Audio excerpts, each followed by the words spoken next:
Добро вечер во емисијата 360 степени на Алсат. Еве што ќе гледате во ова издание. Иницијативата на Касами и Села за уставни измени за унапредување на статусот на албанците тропа на заклучена врата. И политички, американскиот дипломат Метју Палмер за сите го имал истиот совет да не се комплицира процесот на уставни измени за името. И правно. Не е допуштено нацрт амандманите да ги надминуваат или да отстапуваат од рамките поставени со конкретните насоки и причини кои се предвидени со предлогот и кои се усвоени со одлуката за пристапување кон измена на уставот. Амнестија за 27 април предложи ВМРО ДПМНЕ, одби власта.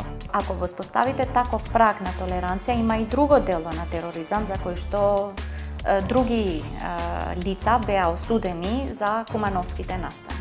Пак ќе се сведеме на тие меѓуетнички обвинувања дека кога се албанците во прашања, тие по строго им се суди и така натаму. Што мислат граѓаните? Дека има амнестијата, не ништо лошо.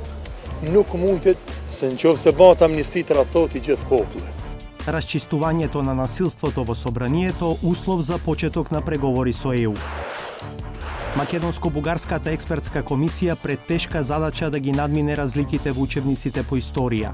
Бележките на македонската страна не бяха многу. Нашите бяха далеч в пъти повече.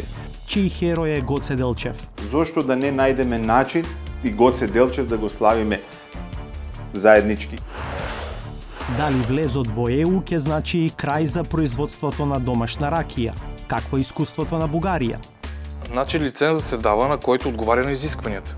Но тоа што најмногу им загорчи на бугарските граѓани е акцизата за државата.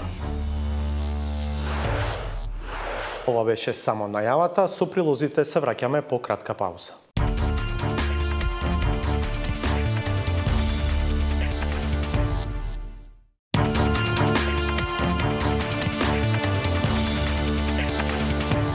Гледате 360 степени. Чиј херој е Гоце Делчев, македонски или бугарски? Чија била Самуиловата држава, македонска или бугарска? Чии просветители се Кирил и Методи, македонски или бугарски? Ова се дел од прашањата со кои веќе се соочи или допрва ќе се соочи заедничката македонско-бугарска експертска комисија формирана врз основа на договорот за добрососедство, која досега одржа 2 состанока. Петар Клинчарски. Минатиот јуни Зоран Заев се поклони пред споменикот на цар Самуил во Благоевград. Денеска ова што го правиме е повредно од секој можен договор. 2 месеца подоцна, Бојко Борисов го стори истото пред споменикот на Гоце Делчев во Скопје. Заштото термина заедничка историја е термин којто обедињава и дава перспективи, а не разделя. Овие настани ја дадоа основата за потпишување на договорот за добрососедство, но не помина ниту една година за да се покаже колку ќе биде тешко напишаното на хартија да се преточи во реалност. Еден коментар на Заев дека Илинденското востание е македонско веднаш предизвика искричења. Илинден е наша гордост. Илинденското востание е македонско востание. Ако некој граѓан од Бугарија си го чувствуваат за свое, окей, нека биде дел тоа од нашата заедничка историја. Когато е казал такова нешто, ако го е казал с умисъл или непремислено, пак е за негова сметка. Защото когато дойде до Европейския съюз и ние също трябва да дадем нашето съгласие, ще спомниме за тези неща. Така че съветвам всички да бъдат по-обрани. Македонскиот премиер на крај се извини и работата привремено се стави под тепих, но различните историски толкувања доправа ќе излегуваат на површина. Можат ли да се премостат?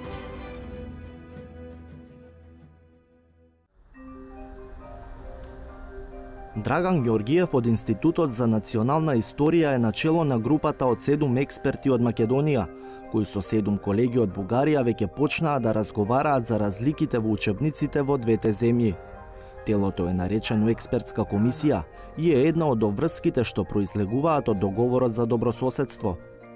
Наративите и во двете историографии, а согласно на тоа и во учебниците по историја, 70 години пишувани на тој начин, би рекол, на еден етноцентричен начин, во кој во центарот на вниманието е собствената нација, собствениот етнос и од тие причини има во самите учебници ставови кои ете како комисија со почетокот на работата сметаме дека не име местото во учебниците со кои би се воспитувале младите луѓе. Досега се разменети учебници по историја од основното образование. На двете средби што ги имаа, немало поголеми разлики за периодот до антиката, но тоа не важи веќе и за настаните од средниот век. Во однос на Самуиловата држава и во однос на браќата Кирил и Методи, словенската писменост. И тука, и во учебниците, и во бугарските учебници, и во македонските учебници има различен наратив. Во смисла дека Самуиловата држава е представувана како, бугарите ја представуваат како бугарска држава, продолжение на првото бугарско царство од средниот век. Во македонските учебници таа е представувана како македонска средновековна држава или Самуилова држава. И тука дојде до судир на тие два наративи. Дискутиравме за тоа, меѓутоа конкретните забелешки во однос на тоа што едната страна смета дека е неприфатливо за другата, ќе бидат во овој период разменети. Ставот на Бугарија во однос на Кирил и Методи и ставот на Македонија? Големи разлики се? Не. Мислам дека нема големи разлики тука, со мали исклучоци, каде што не во однос на, повторно ќе кажам, етничка или национална припадност во средниот век нема такви забелешки. Во однос на јазикот на кој тие го правеле описменувањето, ширењето на таа писменост, во некои учебници од Бугарија е старобугарски јазик, во некои учебници кај нас е старомакедонски јазик. И тука мислам дека може да се дојде до одредено решение. Кое би било тоа според вас? Според мене, лично моје мислење, тоа е словенски јазик, старословенски јазик, кој јазикот всушност на словенското население кој живеело на овие простори тука, и мислам дека тоа би било некое неутрално решение. Председател на бугарскиот тим е Ангел Димитров, историчар и прв бугарски амбасадор во Скопје по македонската независност. Тој вели дека за бугарската страна има многу повеќе спорни точки отколку за македонската, но сепак е оптимист за диалогот. Проблемите се тврде многу. Од наша гледна точка, там има неща, които са несъвместими не само с представянето на България и образа на България, но с един научен подход при интерпретацията на историята. По някои въпроси срещнахме разбиране от колегите си, по други имахме спорове, но разговорите върват в една професионална атмосфера. Според јавните настапи на Димитров и на Георгиев, јасно е дека разликите ќе стануваат се поочигледни како што дебатата ќе се приближува до периодот од 19-тиот и 20-тиот век. Например, каков наратив ќе се користи за Гоце Делчев, на чиј споменик заедно се поклонија и Заев и Борисов. Това е хубаво, че го правите като уточнение герой на двете държави, но той какво ще пише в учебниците по история на Македония, какво ще пише? Гоце Делчев е българин, който се е борил и за свободата на Македония, така ли? В това не може да има нищо спорно за нашите колеги. Така както много българи, които не са по происход, не са родени, нямат корени в Република Македония, са участвали в национално-освободителното движение там. Не можем да кажем дека има спорно, бидејќи Бугарија и бугарските историчари така го толкуваат Гоце Делчев. Тој е за нив бугарин од Македонија кој се борел нели за Македонија, за автономна или независна Македонија, и тоа е така во целата бугарска историографија и во бугарските учебници. Гоце Делчев е херој, има споменици во Бугарија на Гоце Делчев, град има кој го носи името на Гоце Делчев, и од бугарска страна несомнено тоа е така. Јас не можам да спорам со тоа што го рекол Димитров, меѓутоа во исто време Гоце Делчев е еден од најголемите македонски херои. Тоа е едно од тие горливи прашања кои ќе дојдат на масата, на работната маса на комисиите, и јас верувам дека и тука може да се најде заедничко решение. Ако ние го споделуваме Гоце Делчев како наш национален херој, тие го споделуваат како нивен, зошто да не најдеме начин да се и Гоце Делчев да го славиме заеднички и од нивна страна како нивни, ни од наша страна како македонски херој. До крајот на ноември, пред следната средба во Софија, експертските тимови од двете земји имаат полни раце работа. Треба да разменат писмени забелешки за тоа што го нотирале во учебниците за средновековниот период, а го сметаат за дискутабилно. Меѓудржавен политички компромис веќе постои, а за историскиот ќе треба да се поработи.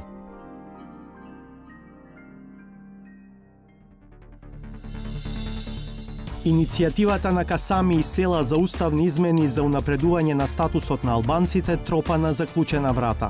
И политички, американскиот дипломат Метју Палмер за сите го имал истиот совет да не се комплицира процесот на уставни измени за името. И правно. Не е допуштено нацрт амандманите да ги надминуваат или да отстапуваат од рамките поставени со конкретните насоки и причини кои се предвидени со предлогот и кои се усвоени со одлуката за пристапување кон измена на уставот. Амнестија за 27 април предложи ВМРО ДПМНЕ, одби власта. Многу е интересно што во оваа група на кривични дела не се спомнува таксативно, посебно не се набројува и обидот за убиство, кое што се разбира е дело за кое што се обвинуваат лицата кои што го нападнаа Зијадин Села во собранието. Што мислат граѓаните? Дека има амнестијата, не ништо лошо. Nuk mundet se nëse bëhet amnesti tradhtohet i gjithë populli. Расчистувањето на насилството во собранието услов за почеток на преговори со ЕУ.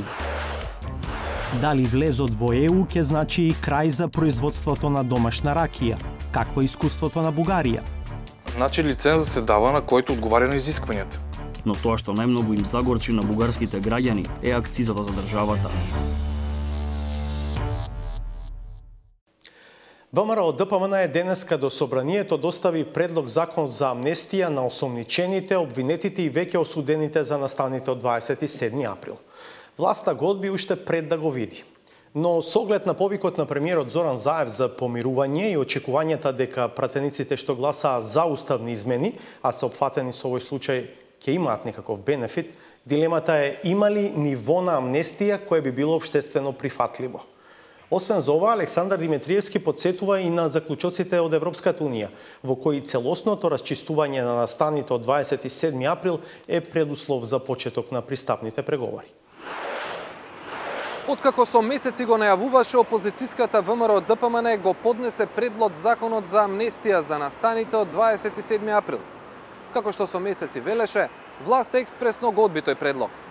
И покрај тоа, предлогот на опозицијата не е без значење бидејќи доаѓа во период кога премиерот Зоран Заев почна да говори за помирување.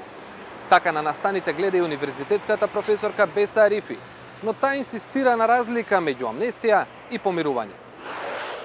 Мислам дека и самиот тој процес на помирување значи најпрви прифаќање на вината и на одговорноста за тоа што се случи на 27 април, објаснување на сите страни и елементи на тоа што се случи тој ден и после тоа веќе може да се разговара за некои елементи кои што би го олесниле вината или пак санкцијата за тоа дело.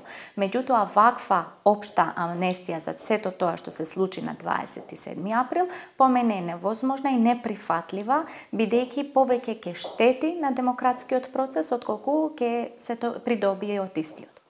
Дали постои некаков праг на толеранција што општествено би бил прифатлив? Тешко е да се воспостави праг на толеранција кога се работи за терористичко загрозување на уставниот поредок. Ние веќе сме во напредни фази на судскиот случај во врска со 27 април. Обвинението беше оценето првично од страна на судот и веќе сме во, како што реков, напредна фаза на случајот и сепак тоа обвинение остана како такво, квалификацијата остана како такво до сега. Сега, како ќе воспоставите праг на толеранција кога се зборува за дело кое што вклучува тероризам? Ако воспоставите таков праг на толеранција, има и друго дело на тероризам за кој што други лица беа осудени за кумановските настани. Доколку се прави една таква толеранција во овој случај, а не се прави во друг случај, пак ќе се сведеме на тие меѓуетнички обвинувања дека кога се албанците во прашања, тие по строго им се суди и така натаму, во однос на етнички македонци кои што би можеле да бидат, како да кажам, амнестирани од вакви случаи.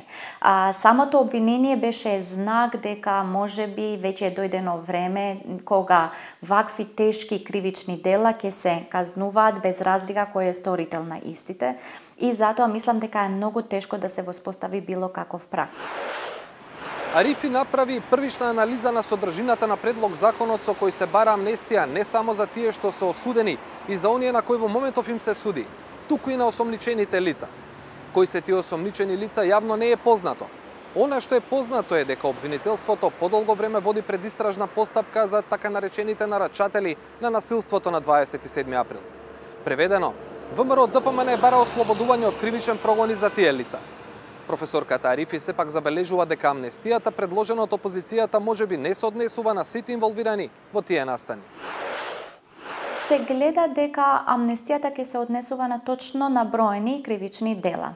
Тоа го кажа во нивната пресконференција во ВМРО ДПМН како предлагач на овој закон и од тоа што се кажува и на предлог законот се работи за 4 таксативно наброени кривични дела, учество во толпа која што ќе изврши кривично дело, учество во толпа што ќе спречи службено лице во извршување на своето действие, насилство и терористичко загрозување на уставноста. Многу е интересно што во оваа група на кривични дела не се спомнува таксативно, посебно не се набројува и обидот за убиство, кое што се разбира е дело за кое што се обвинуваат лицата кои што го нападнаа Зијадин Села во собранието. Дали е тоа така намерно направено или пак е испуштено со цел да не биде дел од таа амнестија, тоа треба дополнително да се објасни од страна на предлагачите на законот.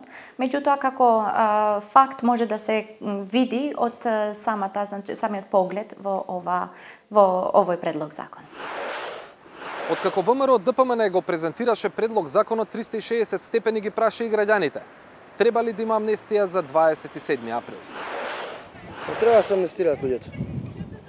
Да, така мислам. Зошто мислите? Има многу неправилности што се одвиваат таму. Кај што се, сакам да кажам, и тежина на нив, и тежина на фамилиите и све. Па пранушаме насни аспект. Збатим и плјоте да и трсешем и лиѓите. И лиѓите да аз ничете. Нџов се на претендојм Башкимин Европјан, ние алијанс за партнеритет ме НАТО, ме Унијонен Европјан, а терас збатим лиѓе, дешко шмарит кримет. Заднината да биде подобро за младите, нека биде и тоа. Апсолутно не. Зошто? Се знаат причините и последиците. Тоа се подразбира. Не треба многу филозофирање. А дали за вас е прифатлива амнестија до одредено ниво, само за одредени обвинети? Апсолутно, амнестија не треба за никого. Ако сакаме правна држава. Пар организатори дојдат ке дениме, дојдат ке бургиме, дојдат што е ден, што се капас што политикан кој се капа вепра криминели, а и дојдат да апарџеси прата, да денот фактикишт. Може да се прости секогаш нешто. Добро е да се прости. Па мислам дека е погрешно. Зошто? Па затоа што некој ако направил некој прекршок, нешто треба да одговара пред закон. Веќе као крем, doet dat ze krem. Mund het moet boekje, pas zoren, doen dat dan ja vallen, een simpel. Dat ook gabi met de vogel, dat nooit goed nog vallen. Дали за вас би било прифатливо амнестија до одредено ниво? Дел од обвинетите да бидат амнестирани, а дел не? Па не прифаќам никакво амнестирање. Па добро е, нека има помирување, зашто? Нека има амнестија, тоа не е ништо лошо. Дури и амнестијата да поминува кај дел од граѓаните, таа многу потешко ќе помине кај меѓународниот фактор. Одговорност за настаните од 27 април е едно од домашните задачи кои Македонија ги доби на Јунскиот совет на ЕУ, како услов за почеток на преговорите за членство. Советот на Европската Унија ја повторува важноста од продолжувањето на воспоставување правна одговорност за злоупотребите изнесени во јавноста со прислушуваните разговори од 2015 година и на неуспешните механизми за надзор, како и дека мора да се утврди одговорноста за упадот во собранието на 27 април 2017 година. Против амнестија и американската администрација, но треба да се забележи дека шефот за Балканот во Стейт Департментот, Метју Палмер, Минатиот понеделник покажа разбирање за процесот на помирувањето. What I heard from the Prime Minister was talk about reconciliation, which is different than amnesty. And so I think there is going to be a need to balance reconciliation and accountability. The process of striking that balance is a political process. It's one that the leadership of Macedonia will be responsible for moving forward. It's important that process take account of European standards, in that Macedonia's aspiration is to begin the accession negotiations with the European Union, move forward towards EU membership. That process requires a demonstrated commitment to rule of law. I'm confident that the right balance can be struck. It's not up to the United States to determine what that balance is or what that process should look like, but there is a process that has begun in Parliament to discuss these issues and to identify an appropriate and constructive path forward. Премиерот Заев во денешната изјава во која предлогот на ВМРО ДПМН го оцени за обид за дерогирање на правниот систем на државата, сепак спомна изнаоѓање механизми за спроведување на помирувањето во рамки на националното координативно тело што допрва треба да се формира. Но кои се тие механизми кои нема да влијаат на судскиот систем, ќе ги задоволат најмалку обвинетите пратеници, останува нејасно. Партиите на албанците во опозиција, Беса на Билел Касами и Алијанса за албанците на Зијадин Села бараат уставните измени да вклучат и унапредување на статусот на албанците. Но се чини дека тропаат на затворена врата. Славица Филиповска разговараше со правни експерти за да провери дали откако веќе беше донесена одлука за пристапување кон измена на Уставот за точно определена рамка на прашања, во текот на процесот може да се додаваат и други теми. Беса на Билел Касами достави до владата своји предлози за уставни амандмани, измени на Уставот за унапредување на статусот на албанците, бара и партијата на Зијадин Села. Disa prej tyre janë çështje të hapura, çështje historike e të popullit shqiptar dhe për të cilat është angazhuar Lëvizja Besa prej themerimit të saj. Дури господинот Заев зема околу 56.000 албански гласови, кажувајќи дека албанскиот јазик ќе биде официјален јазик во Македонија. За партиите на албанците кои се на власт, овие барања се маркетинг на опозицијата. Дневна политичка пропаганда за ситно профитирање од нивна страна на големи национални теми кои што веќе се истрошени затоа што веќе го усвоивме законот за јазикот во собранието на Република Македонија и тој само што треба да се објави во службениот весник со подписот претседателот Џафери како и господинот Иванов. Për shqiptarët e Maqedonisë nuk ka интерес më të madh se sa antarësimi në НАТО. Но независно од политичката полемика, има ли правна основа за барањата на Касами и Села?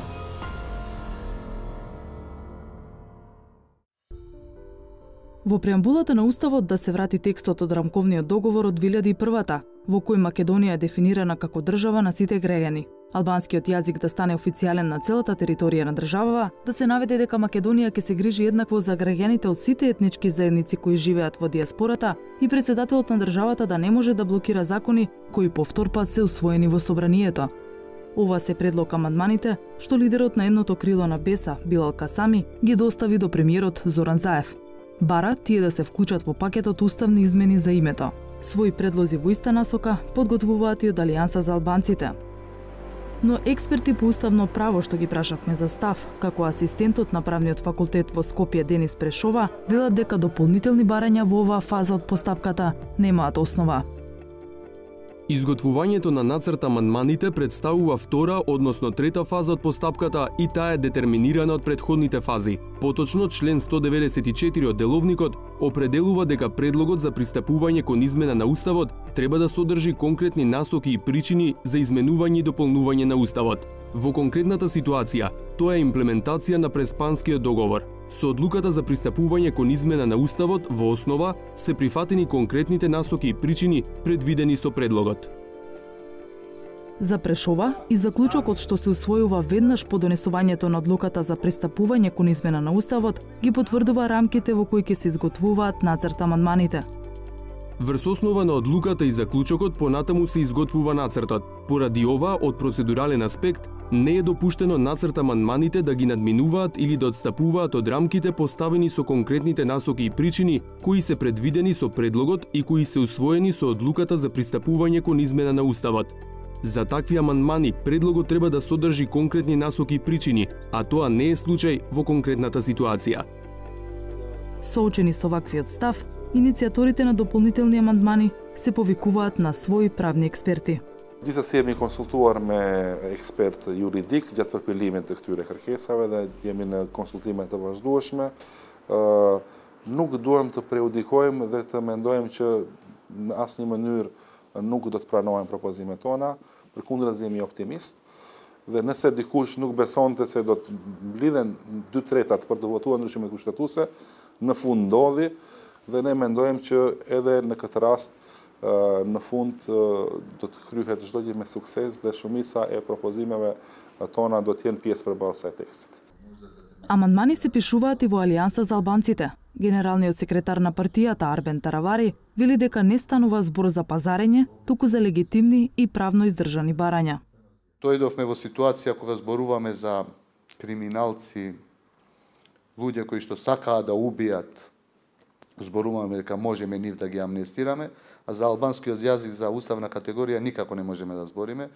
Едното не е табу, другото е табу. Ова се ненормални работи во едно општество. Но во оваа фаза на отварање на устав со цел имплементација на Преспанскиот договор, во таа дефинирана рамка, барање надвор од Преспанскиот договор се смета како отстапување од целта и причината заради која е отворен уставот. Видете, уставот кога е отворен последен пат? 2002 година, така? Сега сме 2018 година, 16 години. Следниот пат може би ќе се отвори 2035 или никогаш нема да се отвори. Затоа ништо не е табу да се отвори да се збори, отворено да се збори. Се е моментот кога може да се направат одредени промени за кои што стоеше и премиерот и сите албански партии. Но освен правните пречки за кои зборува асистентот Денис Прешова, партиите на албанците добиле пријателски совети за предпазливост од представници на меѓународната заедница. Вашиот лидер имаше можност да се види со господинот Палмер. Што му кажа Палмер? Kjo çështje është informuar edhe zotëri Palmer për iniciativën e lëvizjes Zbesa që dëshiron që të bëjë ndryshime kushtetuese. Mendoj të gjithë e kanë të qartë për momentin e rëndësishëm dhe momentin historik dhe kujdesin që duhet patur në proces, por edhe qasja jonë është me kujdes maksimal, duke u munduar që të kontribojmë, po jo të pengojmë ose të bëjmë të rrezikojmë procesin. Американскиот дипломат Метју Палмер пред една недела се сретна со раководствата на сите партии на албанците застапени во собранието. Според нашите извори, за сите го имал истиот совет да не се комплицира процесот на уставни измени за името.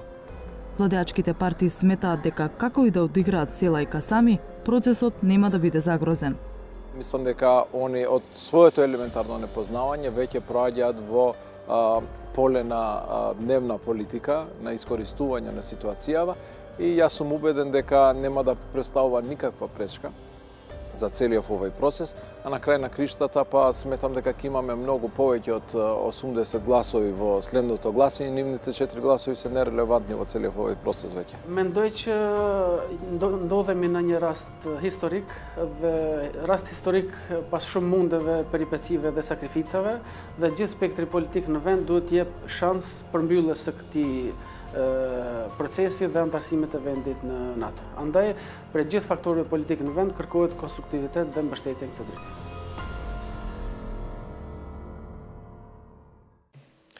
Една од темите со кои противниците на влезот на земјава во Европската Унија го бранат својот став е дека граѓаните ќе мора да се откажат од некои традиции како што е, например, производството на домашна ракија. Дали е така и какво е искуството на соседна Бугарија, која од 2007 е членка на ЕУ, од Никола Здравковиќ. Здравейте, браке българи! Бугарија, јануари 2007.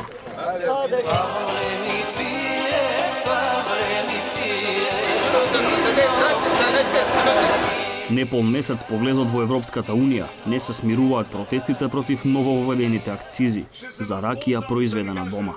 Позор! Срам!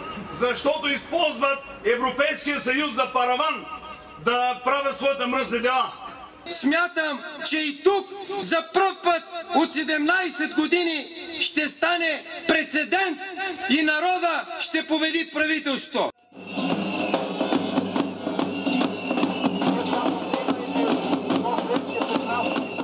Народот не ја доби таа битка против владата, но војната продолжи. Аз нямам нищо общо с ракета, но трябва да защитаваме българските вековни традиции. Мен това ме възмущава. До ракета ли стигнаха сега? Значи ли това, че трябва и да посегнате на лютеницата, на всичко домашно? Не трябва, не трябва.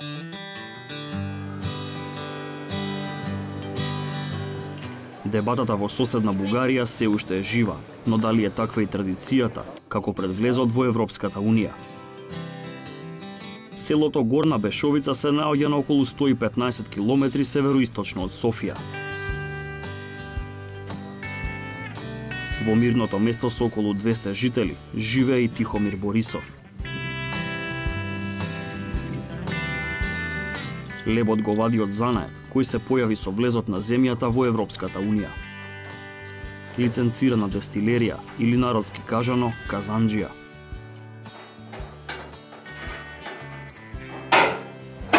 Значи лиценза се дава на който отговаря на изискванията. Подават се документи, идва си комисия, която гледа и преценява дали да се даде лиценз или да не се даде лиценз. До лиценз.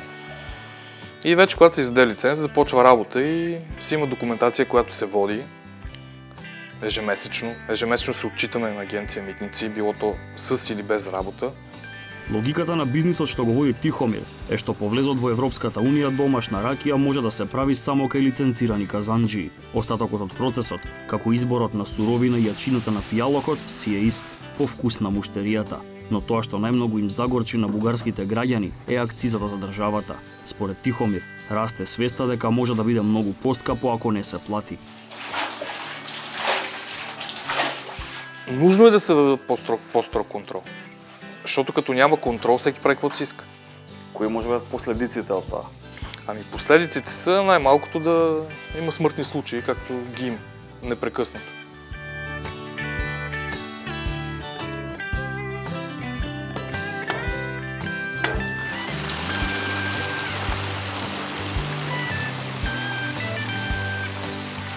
Единственото е наистина да има контрол. Да има контрол. Най-вече от гледна точка на здравето на хората. Това е важно. Нали, акциза си акциз, окей. То е ясно, че си е налог, който се плаща. Но е така, като моят познат, който ослепя, значи няма контрол. А трябва да го има. Всички такива нелегални, скрити, направени от перални, от самовари, от тенджери под налягане. То самото съоръжение не е каквото трябва. Парите за акцизата завршуваат на сметка на Царинската управа на Бугарија. Висината на сумата зависи од повеќе фактори. Во малите специализирани дестилерии кои се собственост на физички лица, може да се произведува алкохол само за лична и семејна употреба, без право со него да се тргува. Законот предвидува дека до 30 литри по семејство се плаќа половична акциза, 550 лева или 275 евра за 1 хектолитар чист алкохол. Например, 2,20 лева или 1,10 евра по литар за ракија од 40 степени, а 4,40 лева или 2,20 евра по литар за истата ракија ако се произведени над 30 литри. Дестилационите садови мора да имаат обем до 1000 литри. А за да се продава домашна ракија, треба да се исполнати дополнителните услови. По тој пат тргнал Светлин Мирчев, човек кој старата традиција сака да ја издигне на ново ниво. Ракијният кръжок е едно, както обичам аз да го наричам, образователно забавно събитие. Не искаме просто да ви сипем по една ракия, да ви пожелаем приятна вечер. Искаме да научите нещо, евентуално ние да научим нещо от вас. Надявам се да имате повече въпроси, задавайте ги, искаме да стане едно интерактивно събитие. Целта тук е да усетите каква е интензивността на аромата. Това производство трябва да се случва в лицензирани казани, които са под митнически контрол, регистрирани са в митницата. Или другия вариант е да имаме производител, който да има данъчен склад. И вече данъчният склад произвежда ракия, която може да се продава. Която е с бандероли, данъчният склад може да лепи бандероли.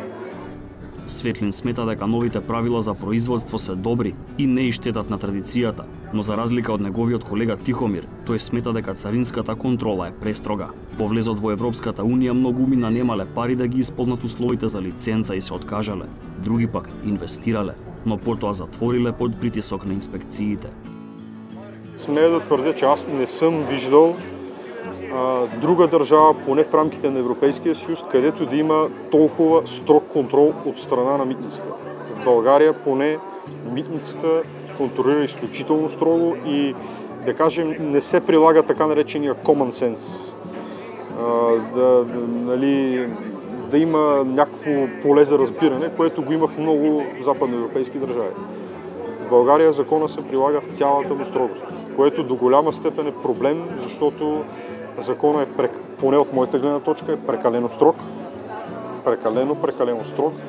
И пак казвам, това води до загуба на познание, води до това, че много хора се отказват да правят домашна ракия.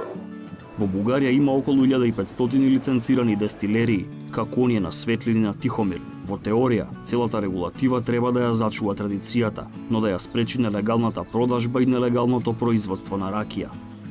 Но во пракса, таа може да се најде буквално секаде и на секој чекор. Иако новие тезги на овој пазар и не можат баш да се забележат шишиња, упатените велат дека ракија и тоа како може да најдете, ако знаете на која тезга да прашате. Со камера во рака ние не ги најдовме тие тезги, но инспекцијските служби го прават тоа редовно. Само минатата 2017 година биле запленати речиси 300 тони нелегално произведен алкохол, од кои над половината ракија.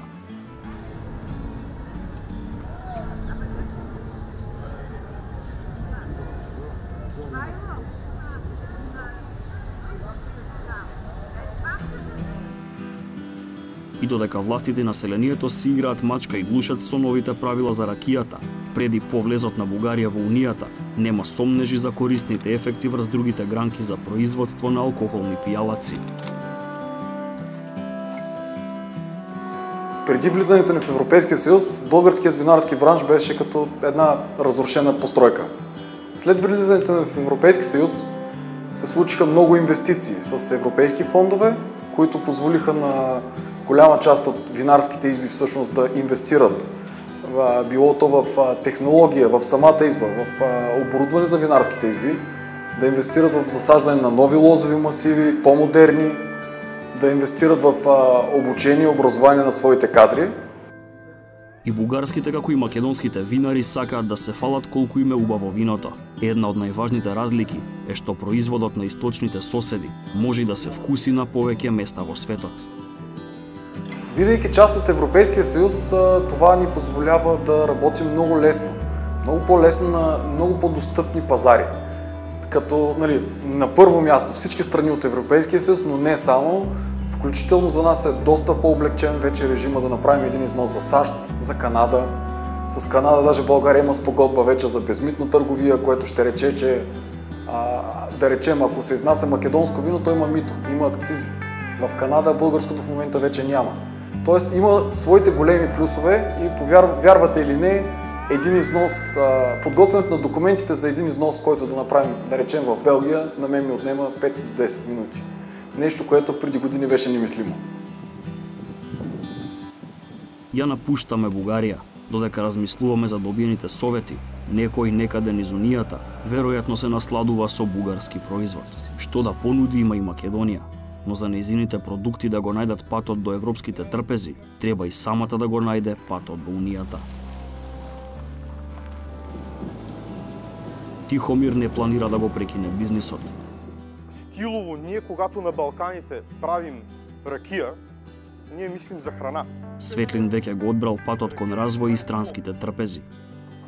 Докато, примерно, водките се правят от различни видове зърно. Новите правила може би ја направија поскапа, но не ја фрлија во заборав традиционалната домашна лоза или слива.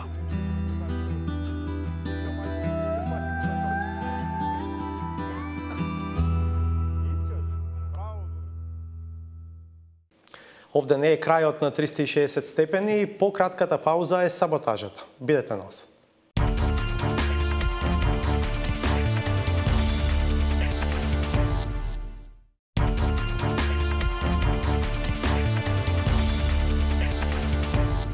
Наред е сатиричниот коментар на авторот Сречко Поповски.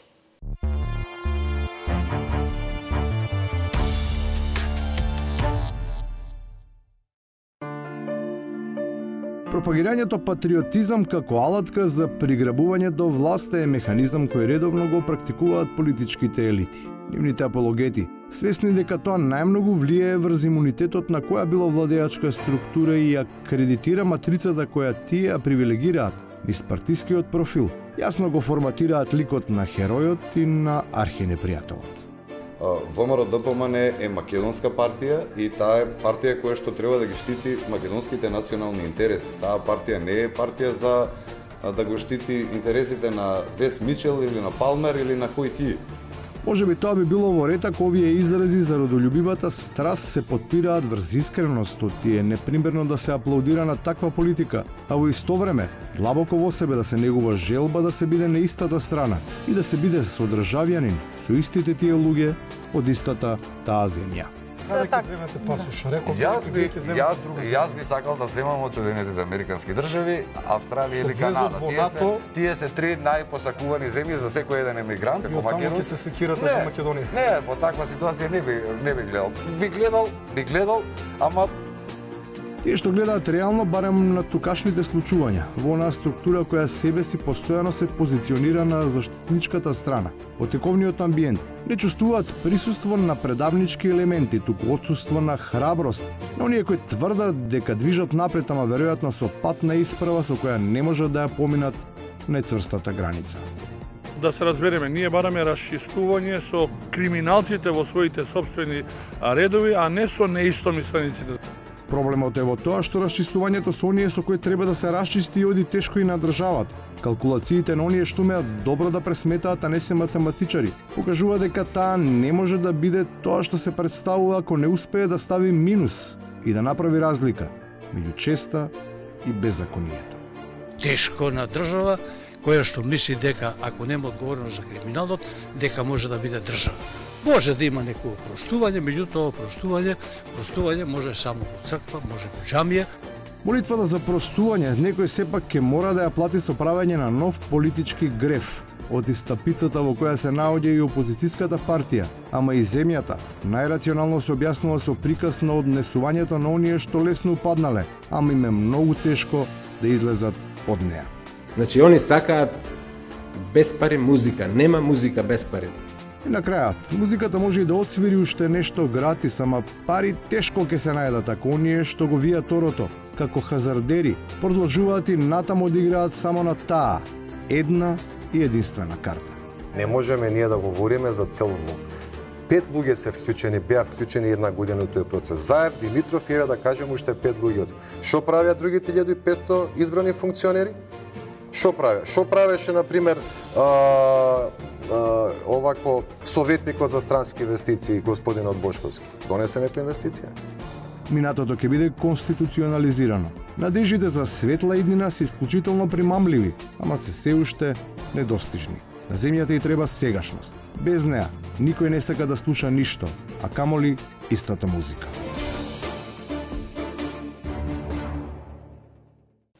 Благодарам што и вечерва бевте со нас. Останете на Алса да ги видите и вестите на македонски јазик. Ние повторно ќе се видиме в петок од 22 часот. Пријатно!